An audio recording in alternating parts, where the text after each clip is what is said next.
Moving on to our second segment. For our second segment, we're gonna pull the thread of oppression into the second section to talk about this unique moment in the U.S. and Chicago history. It's the triple pandemic, for God's sake, with the national crisis around COVID, the systemic racism that and oppression that we just touched on around inequity around pay, but it touches every aspect of our lives, and the great pushback that is coming on the streets of our nation with social unrest, pushing back against those oppressive forces. So we've curated a diverse set of perspectives to cultivate a meaningful dialogue that will bring us together as we move forward. So tonight we want to welcome Chellee Rashad, Executive Director of Imagine Inglewood, Donya Smith, Violence Interrupter with Target Area Organization out of Inglewood, Tremell Mello Williams, a major music mogul manager type of elite mind management with some personal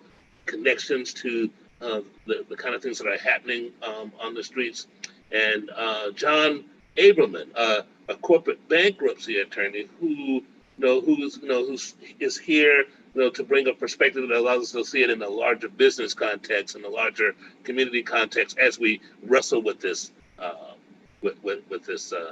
this subject matter. So let us start the conversation with allowing each of you to tell us a little bit of what is on your heart at this moment, at this unique crossroad in Chicago's history.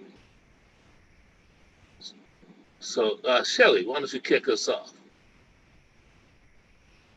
You're gonna unmute, and you'll be, oh yeah, we all right with that. I don't mind saying. It happens to the best of us. Absolutely. Okay, so do a brief Yeah, introduction. Yeah. My name is Michelle Rashad. I currently serve as the executive director of Imagine Inglewood. I am born, raised, educated, and fighting for the greater Inglewood community. Right now, I feel that I have to focus on things that I can control and really take it day by day. I think that this year has been extremely unfair to children, and to be extremely specific, very unfair to Black children. And that upsets me, but at the same time motivates me to ensure that my organization is providing youth with activities that supplement e-learning and provides a safe place for children to be during the summer. It just motivates me to find the lane that I feel I can make the most difference in and go hard. Got it. Thank you. But I need a vacation for sure. Yeah. We all do. I wish her as well. Bon voyage. Donya, give us a word, man. Tell us what's on your heart, what's on your mind, particularly what's going on, in the streets, unrest, that kind of stuff. Racism as you experience it. Just on my heart overall. Since you guys probably don't know, my name is Donya Smith. I'm a violence reduction specialist now, but I serve a violence interrupting heart. So just of now, the spikes in violence that's happening due to the pandemic, I've never seen it. The rapper getting killed, like how it affected Inglewood, and he wasn't from Inglewood.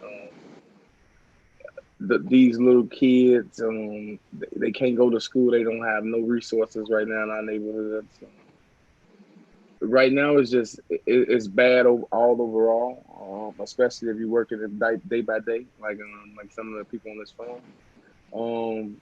It's sad. It's really sad to see that it's so little people that care. With so many kids battling mental health issues. A lot of these kids are 10, 11 years old, or have lost friends, 7 years old, 6 years old, have lost friends. and we still have no mental health resources in our neighborhood. So I'm all over the place. I'm mad. I'm angry. Mm-hmm. I'm just looking for resources and any way I can help. I'm out here every day. I'm mediating conflicts. I'm mentoring kids. I'm doing anything that I can do to keep busy, to remain focused. It's hard. I'm doing it though. Thank you for all of that work that you're doing out there. Thank you for that. John, how you doing, my man? It's good to see you. Unmute, my friend. Good to see you, Doctor. Thank you for allowing me to join. I'll try to keep it brief. Obviously our society and our world is going through a really, really rough time, and we're getting hit, as you said, with this sort of an unprecedented combination of a public health crisis and a failure of our government to lead on it, which is creating death and suffering everywhere. An unprecedented amount of racism that has been exposed, and frankly is coming from the top of our leadership right now, which is tragedy and shameful. And we're now going through an economic crisis that is a result of the pandemic that is putting tremendous pressure on everybody in society. And I have to say, look, I'm one of the lucky ones. I feel privileged every day and lucky every day that I haven't lost, what others have lost during this pandemic. And I, thank my lucky stars. But it's certainly not lost on me the pain and suffering that our society is going through, especially people of color, especially due to the horrible, racism and violence that we've seen on the part of people that we're supposed to trust to keep us safe. The way that our government leaders have failed to keep us safe and protect us. And that's terrible. And I think what I'm encouraged by is that we're seeing an uprising now in many ways. We're seeing a new creativity, change, and people willing to get involved in the political process and to become activists, which I think will pay dividends down the road. I just also worry every day that there's only so much we can do. And when we're all under the stress that we're under and the pressures that we're under, we have to just every day make sure that what we're doing is level-headed and trying to, make good points. And I think, first and foremost, we've got to make a lot of changes. And I hope, in the run up to this election, 70 days, we're going to see a real big one that I think could be very meaningful to a lot of people. Yeah. Thanks for all of that. All of that stuff you just talked about really lands heavily on the person, on the life of individuals and in communities that have been marginalized, been pushed aside, disinvested, and it gets personal. It's like you feel it. And so I want to hear from Tremell, because it's not merely an academic conversation for Tremell. So if you could unmute that mic and say some words and let us know what's going on in your mind, I'd love to hear from you, Tremell. All right. Good evening, everyone. How you doing? Can you hear me? Yep. Okay. Yeah. First of all, I want to thank you guys for having me on, man. I tuned into the previous conversation, and I think a lot of the well-needed issues needed to be discussed. And I sympathize with them, me being in the entertainment industry and me, being an artist manager and worked in the entertainment field for a long time now. But I think my case is unique in the sense that not only, I'm a part of a lot of different worlds, from entertainment to activism, political, all the way into just the crisis affecting me and my family in a different way. Recently lost my younger brother to gun violence on July 13th. And it's been really, really, really, really, really rough for me and my family, because this is not only my first brother, this is my second brother, younger brother that I lost to gun violence. Lost another brother in 2014 to gun violence. So it's my perspective may be a little bit unique because I'm a part of a lot of different worlds. So, you know, I'm a lot of family, and I'm around a lot of youth and people who are disenfranchised, whose perspective on life is a bit different than, you know, what you guys may be. You know, a lot of them feel hopeless. A lot of them express their anger and their frustration and even their solutions in ways that, you know, the general public may not agree with. And I kind of sympathize with that and how they put forth their actions, and also see the flaws in that also. And also on the flip side of that, I see where the criticism comes from, you know, from the judicial system, or police officers, or just general public opinion about some of the things that's going on in the urban communities. And I just see a lot of people just lack experience, and they lack, to me, you know, I don't really think certain people have the right to comment or the right to criticize when they really, really, really don't really understand.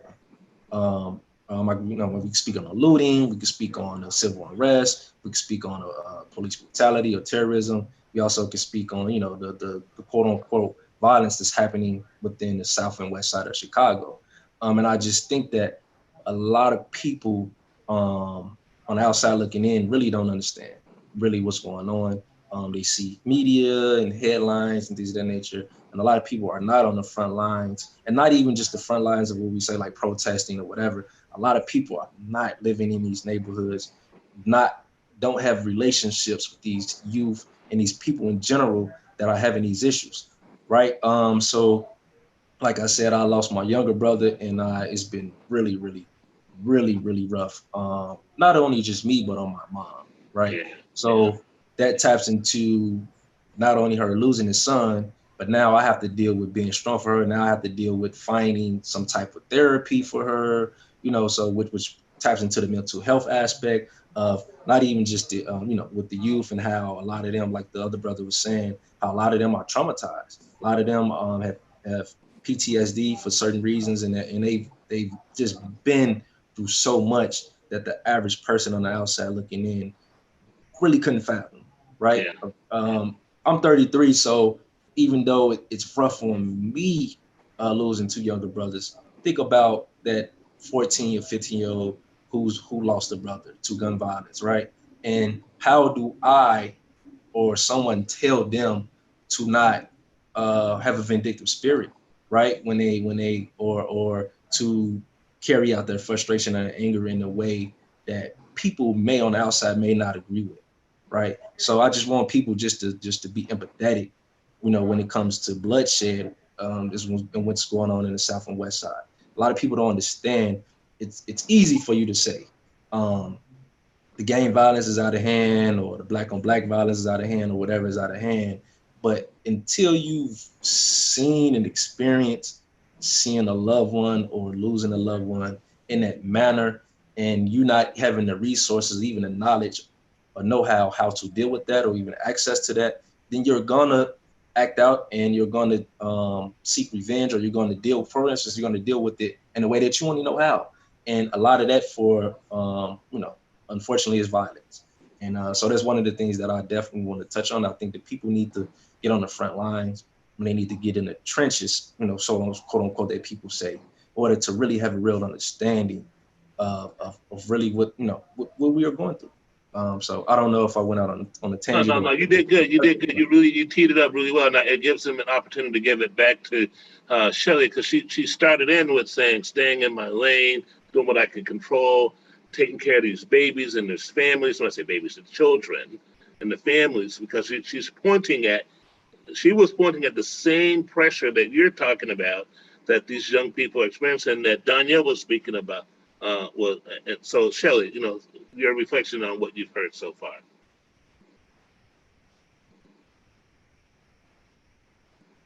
Oh, you're on mute. That's number two. That's number two, just tonight. Right. Maybe because it's evening. It's my bedtime. Yeah. No, but I the mental health portion of it all it's extremely important. I remember what it was like to lose a friend. Freshman year in high school, I had a good friend by the name of Starkeisha Reed. And she was, getting ready for school one morning, and a drive-by happened on her block, and a block that's just a block over from where I live. And a stray bullet from an AK-47 went through a living room window and took her life. I will never forget how that feels. I will never forget how it feels to sit in the back of a church. I will never forget how it feels seeing her in a casket. I will never forget any memory that we've had together, which we had some significant memories, just being in elementary school together. And to imagine, not even having to imagine, right? To know that that's what our children are going through. My friend passed away 14 years ago, and we're literally still dealing with the same type of violence. Identical. Mm-hmm. We literally have seen in the news that children, exactly where they're supposed to be, at home with their families, and bullets have taken their lives. And I always think about it from the friend perspective. I always think about it from the classmate perspective. And when I say like children, the 2020 just has been so unfair to children, because on top of dealing with that, which is what they've been dealing with before the pandemic, right? They're dealing with the struggles of being at home, which is completely different from school, because a lot of kids, school is a safe haven. School is a place where they get a good meal. School is a place where they have, friends to interact with, but now they don't have that space anymore. They don't have that space, on top of challenges they may have with their academics, not having the devices that they need to connect, not having the internet that they need to connect. It's unfair. It's just really unfair. And I think it's really important, when we look at the time that we're currently in, is to always remember the children. I cannot express that enough. Frederick Douglass has a quote that says, "It's easier to build strong children than to repair broken men." And when we think about the world that we want to live in, when we think about a more equitable world, when we think about a neighborhood that has a quality of life, that means I can walk to a healthcare center that has quality of care, when I can walk to a grocery store or a corner store that has actual fresh produce, or I can even walk down the street to my job because there's new development or whatever it may be. We cannot forget the children, because they are going to be the ones that are leading that world. They're going to be the ones that are creating that world. And I just think that they are being forgotten. And it's really tough, because I know what that feels like. And so I try my best to position myself and create experiences for young people so that they can begin to heal sooner than a lot of us may have had the opportunity to heal if we have. So I just cannot forget the children in this time. I just cannot. So I want to connect that idea to a conversation I had with Anthony that got us on this call tonight. And it touches on what Donya, Jonathan, and Tremell said about, kind of touch on the looting part of the social unrest and whatnot. And so what we hear from our panelists is that the struggle was here before the pandemic hit, and it's only made it worse. And that the pain is so deep that when people push back against the oppression, they act out in ways that that overflow. And with this violence thing, and I just want to make the point now that folks, what's interesting is that folks will get upset about busting a window downtown, way more animated than they would about that 14-year-old kid that we've already forgotten about that got shot, right, some years ago. And that's kind of the key. So I want to put again Anthony's voice in the room, because he's been holding space for us, and then circle back to Jonathan and Donya to make, so we can keep this thing alive. I think Mello touched on it. There's so much ignorance, and so many people are talking about things they have no idea about because they've invested none of themselves into parts of this city.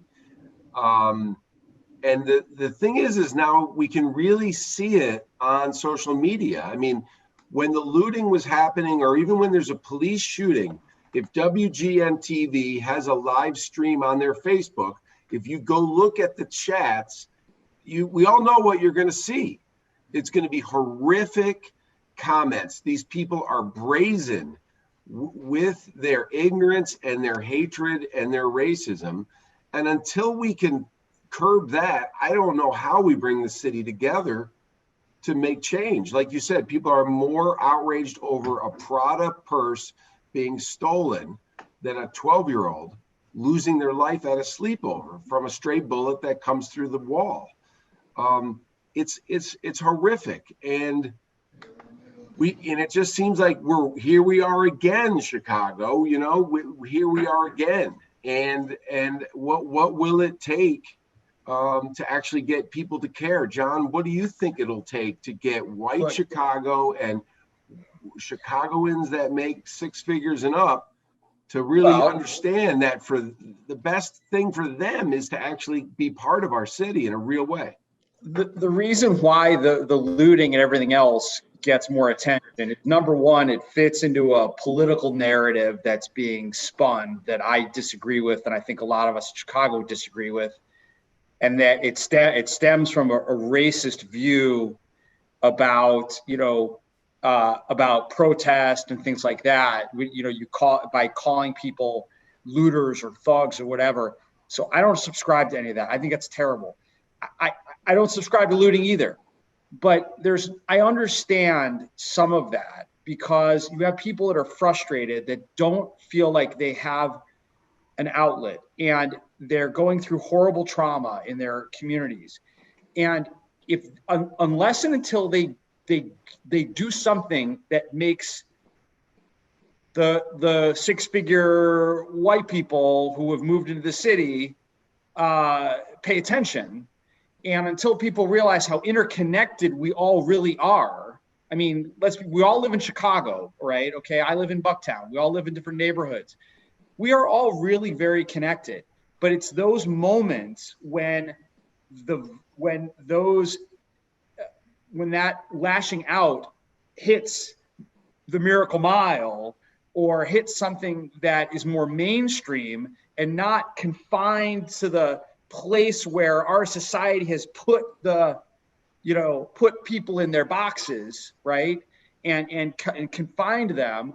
Yeah, suddenly you get this outrage. Now look, some of this has to happen. You can't make it out. This is a stupid, trite saying. You can't make an omelet without breaking a few eggs, okay? You got to wake some people up. Mello, you're on mute, but feel free to jump in.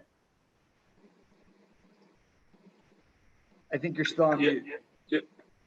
Yeah, you're making a good point there about the breaking some eggs, and thank you for the segue to the other panelists, because I'd love to hear what Donya is thinking about as he walks the street working with folks and trying to intervene in this, and then maybe round it back to Tremell, and then see if we can't bring some put a comma in this conversation, recognizing that we need more time to talk about these issues in polite company with lots of other folk who need to be in dialogue with us. So Donya, then Tremell, and then we'll see if we can find a way to put a comma in this. So like I'm hearing everybody, and I just like and the looting is stuck in my head, right? So I'm thinking about this. It was a test, right, that they done on some mice, and it was the mother rat, it was a father rat, and it was they two kids, right? And when they was feeding the rats, like everything was working like normal, right? But after like a week of feeding them, they start feeding off like the kids, right? And then like after like they stopped feeding them at all, right? The husband turned on the wife, right? So I'm just thinking, 1 second, love.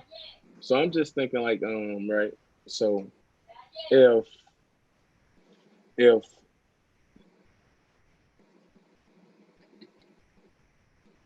okay, that's my grandma, y'all. Please. So I'm in here. She gonna work Respect. my nerves. Like Bring her Respect. on. Bring her on. Bring her on. I'm in here with her. I ain't synced her, so I'm just over to this side day. Yeah. So but I'm just sitting right there and I'm just thinking like these kids don't have anything, right? So right now school, a lot of these kids like they went to school to eat. There's no food in the house, right? A lot of like when I was riding through the streets, a lot of kids and elder was like they was looting. Like I'm looking at like I was looking at like older people like with they buggies like shopping. I don't know like how bad like it's like that like where nobody like thought it was like they thought like this is how we're gonna eat right for now. Like and for me like on the outside looking in like I'm just looking at them like I couldn't point a finger at them like I don't know their situation. I don't know what them people going through. I'm just one of the people. I'm just one of the people who want way more resources for the people. That way they don't have to do that. Because a lot of people in other neighborhoods wasn't doing it. Yeah. They wasn't doing it. Like they wasn't letting other people come in their neighborhood and do anything negative, and they wasn't doing anything negative in their own neighborhood, right? So if we got all these resources in our own neighborhood, and we got our black organizations or our black stores and our black we're strengthening our own community, what a black community should look like. I don't think that neighborhood probably would have been looted. So I just think we just really need to just look at what made them loot instead of like why all these people out here looting, like why like what's really going on, like I agree. What's the problem? If we know that mental health is serious, right? And we know that if you go without something for as long as you're gonna go look for it, however, right? So let's stop playing the like we don't know what's going on, and like let's get a solution and like let's help out for real. Yeah. Mello, why don't you give us a closing thought here? Well, like I said, my perspective is unique because, like I said, I come from the south side of Chicago. I grew up in Aberman, Gresham, 76 and Union, as well as South Shore neighborhood back and forth through my childhood, and went to high school at Hyde Park, went to Columbia College. So I've been in Chicago most of my life. I've traveled a lot of different places, fortunately, but I think a part of me would say that, hey, definitely there's some opportunists, right? When it comes to loot, let's just be real. That's a byproduct, right? I think that's a byproduct. Anything has a byproduct with it, right? But I would say the root cause of it, and I'm sure obviously it's always in the news, but I think it definitely is systemic. It has to be systemic. It's no way around it. There's no way that anybody can deny it, because the conditions. Let's just say this: the conditions that most minorities or people of color are in this world or in this country per se. Let's just say black people, right? It's a direct reflection of the past. It's a direct reflection. If you can touch on slavery, you can touch on Jim Crow, you can touch on even times when we had like Black Wall Street and things of that nature, and white racists came in and then burned them down, etc. We can touch on a lot of we can look at history for a lot of different reference points as to why we're going through what we're going through now. And I think that, and I don't want to talk too much about the president, but I think from a systemic standpoint, everybody knows he has no political experience. Everybody knows he's a businessman, right? So I think me having conversations with other black people and even younger people and just trying to get an idea for their mentality. Their mentality is now or never, right? If there's an opportunity, or if we want to use if there's a lick, right? Let's just be straightforward. If there's a lick, like right now, people have been doing the SBA loans, right? SBA grant loans, right? You've been hearing about the fraud that's been going on with that. You've been hearing about the looting. You've been hearing about this, right? So I even seen a meme online where it says, "Hey, President Trump, out of the 44 before his, is the only one that cracked open the safe," right? If we want to talk about, this is just being real, right? So when we have these conversations, we can't always be politically correct. We have to be straightforward with how people are thinking, because their thinking obviously directly reflects their actions. So just like the young man who got caught breaking into the ATM and filmed it, right? From a person like me, I'm 33 years old. I'm saying to him, you're foolish. Not necessarily for breaking into the ATM. You're foolish for streaming it. You're incriminating yourself, right? But to his mindset, he's not thinking like that. He's not thinking like that because he's been systemically programmed. If we want to talk about from the school to prison pipeline, we're going to talk about the media, music. Let's talk about hip hop. I'll manage hip hop artists. I've been working in the entertainment industry for a long time. I'm here to tell you that mass programming and programming is real, right? The messages and the images that young people see is not accidental, right? So when we have these civil unrest and we have these situations that happen, even we talk about the violence in the community, we talk about the looting, we talk about whatever, it's all interconnected, right? And it's all systematic, it's all systemic. So like the brother said before, you know, why are they looting, right? We can say that, hey, they don't have money, or they're looking at it as an opportunity that's a come up, right? Or just because we've been conditioned and our mentality is of such that we don't have now, and if opportunity comes to acquire, whether it's right or wrong, we're going to get it because we don't know if another opportunity will come. And I think that's really just what it comes down to. And I think the violence is a byproduct of all that. The violence is a byproduct of a lot of the different things that I mentioned. And I think it's all of it is interconnected. There's no way one doesn't affect, is not related to the other. Everything is related. And that's how I feel personally. That 33-year-old wisdom is real. I appreciate that. So listen, we're rolling way past that, not way past, but we're over our time, so that's all good. But I did want to give some closing remark, a minute or so to Jonathan and a minute or so to Chellee, and then let Anthony take us home. I was just gonna say, I mean, there's a lot of, again, I my heart goes out to those of you, certainly Mello, what you've gone through and what, in society, and I think it's all connected. And unfortunately, when things, when you go through these things, and you see how interconnected they are, I mean, like, look, people need more economic opportunity. We're going through a pandemic, and that suppresses economic opportunity. We have the African-American community, Black communities, people of color getting more affected by the pandemic than white communities. So then you got a health problem. So you got an economic problem, you got a health problem, you got a racism problem. You have all these things hitting all at once. And, it's really gonna take some very strong leadership, great ideas, activism by people, and hopefully we can all come through this and we can make Chicago stronger and better for it. I hope that people don't leave our city. I don't think our city is being treated fairly in the media, but we have problems, and we have to have people who are strong-minded and can help fix those problems. And everybody on this call, I mean, you guys are all, women and men are doing great things. You should keep doing what you're doing.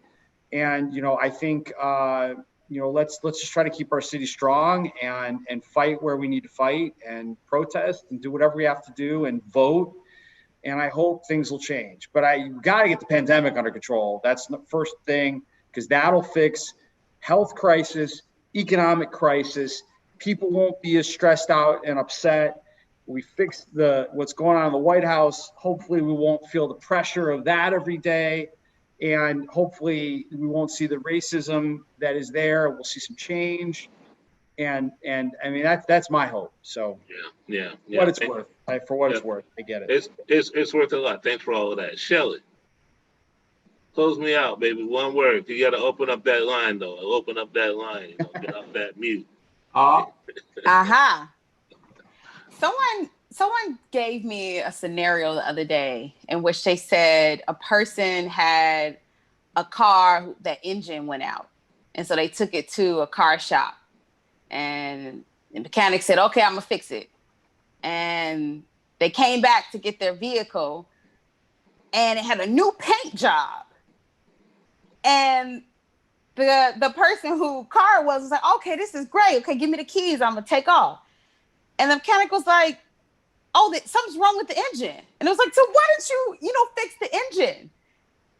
I said it to say because I think Chicago and the United States of America continues to put a paint job on the issues that's happening in this country instead of actually fixing the root cause of the issue.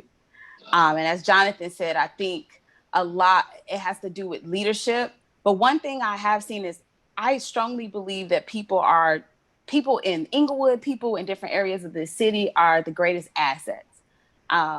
Really quick, when the original looting happened and we woke up in Inglewood to no grocery stores and convenience stores in the community, imagine what if just opened up the doors and say, hey, we're accepting donations. And because we have, grocery stores that are closed, mothers who don't have diapers and wipes because the WIC centers are closed.